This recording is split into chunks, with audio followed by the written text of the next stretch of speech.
Hello everybody. I wanted to come on today to talk about gauge swatches. This is something that I never did as a pattern follower, and it probably would have saved me quite a bit of a headache if I had been willing to just make the swatch and check my gauge to make sure that my finished product is actually going to look like the product in the pattern. It makes a really big difference, especially if you're dealing with wearable items. But the reason I'm doing this today is because I have my new bag pattern that I've been working on that I just did a call for testers on. So hopefully it will be released in August. But I'll show you the bag. We have all of our stuff. So this is the bag. It is called the Babe with the Yarn bag. So my little ode to the labyrinth. But it's a really big tote bag that's like the hobo style here.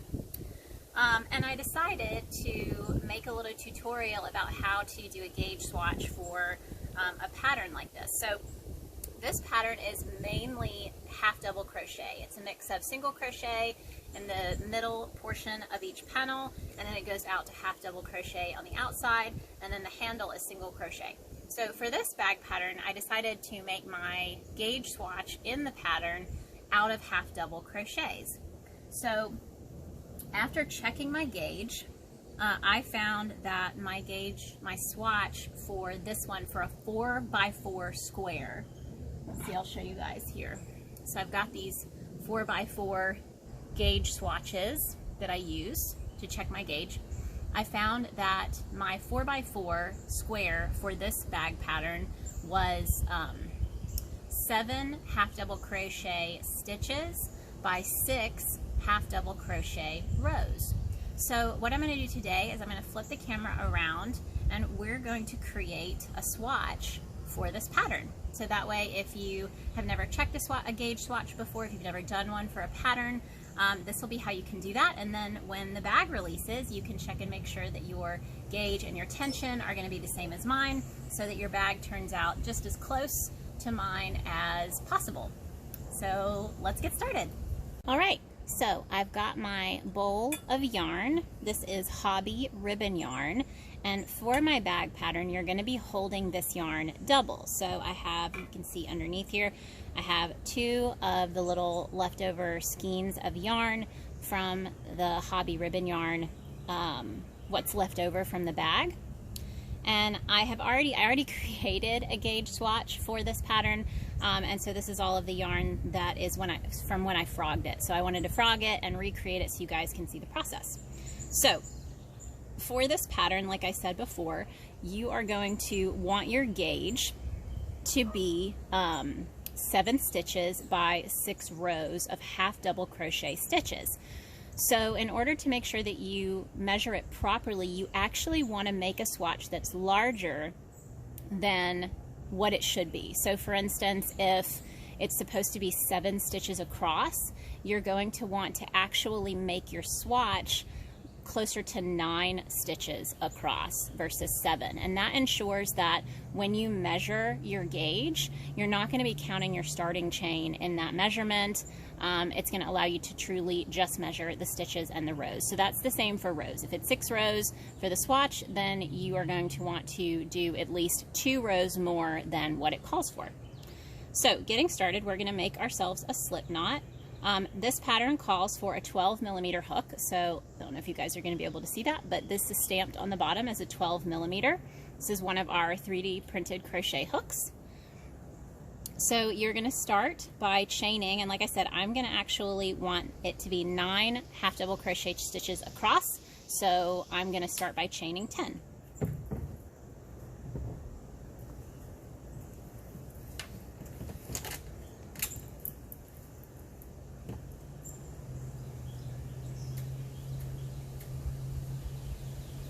Alright, so I've got my chain of 10, and I'm going to put my first half double crochet into the second chain from the hook. So this is the first chain right up next to the hook, and this is the second chain here.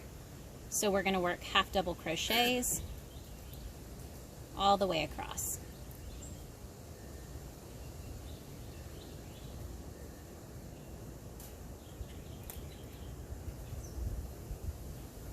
It's important that you try to relax your gauge or relax the tension. So you want to crochet as close as possible to what your regular tightness would be for crocheting. So that's going to help you make sure that once you really get going on the project, that this is going to be a true measure. So for me, I tend to crochet pretty tightly, so I try not to go too loose or too relaxed on here, because I know that when I really get going, I'm going to have a bit of a tighter stitch, tighter tension. All right, so that's the first row finished.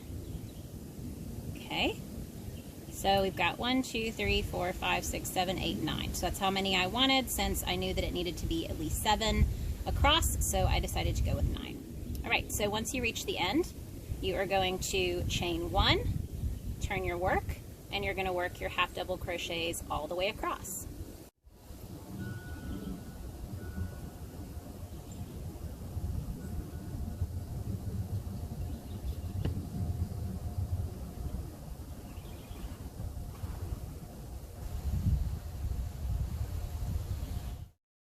All right. So from here, I've got two rows of half double crochet. I am going to keep going now, since I know that the swatch needs to be at least 6 rows. I'm going to go to 8 rows. I'm going to go ahead and do that, and then we'll meet back up to actually measure it out. All right, so I finished my swatch, and you can see here that we have 1, 2, 3, 4, 5, 6, 7, 8 rows, instead of the 6 rows that it said the 4x4 square should be in my pattern.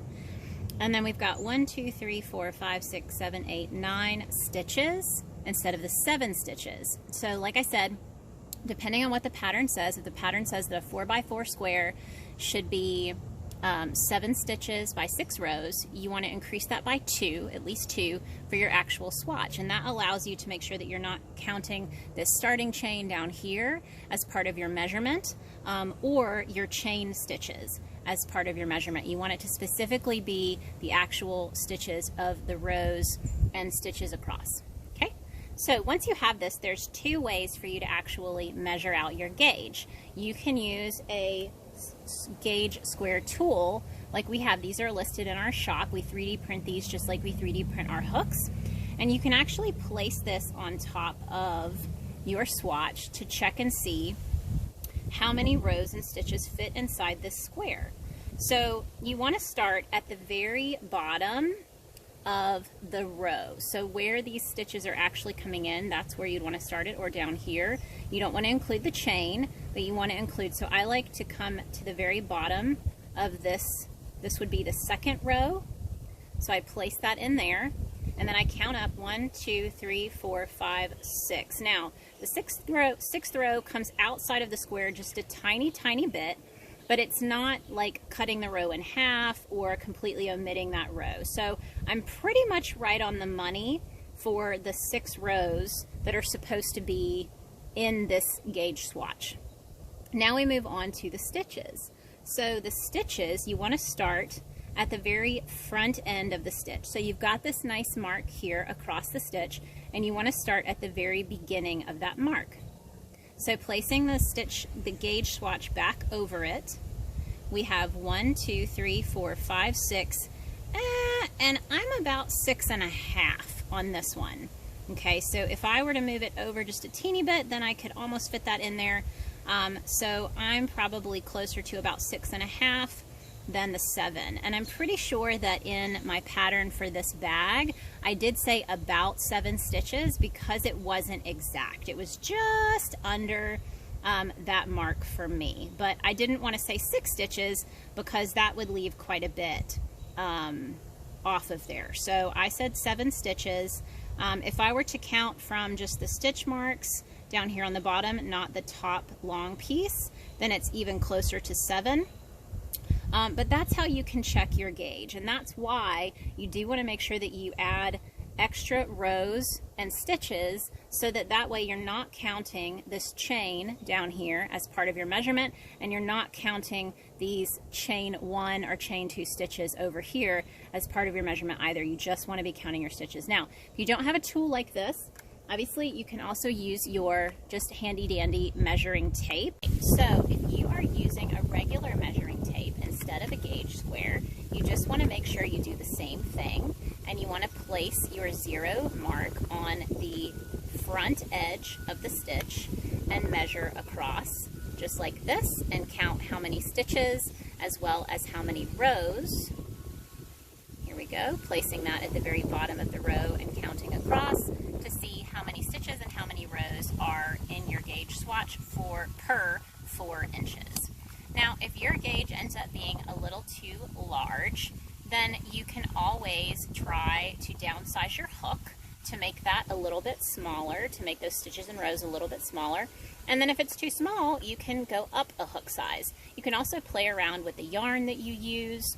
That's always an option as well to try and get your gauge to match. But it is important. Like I said, not quite as important for bags and things like that, but especially for wearables, even being about a half of a stitch off can cause some pretty big problems if you're making something that is supposed to fit a certain way.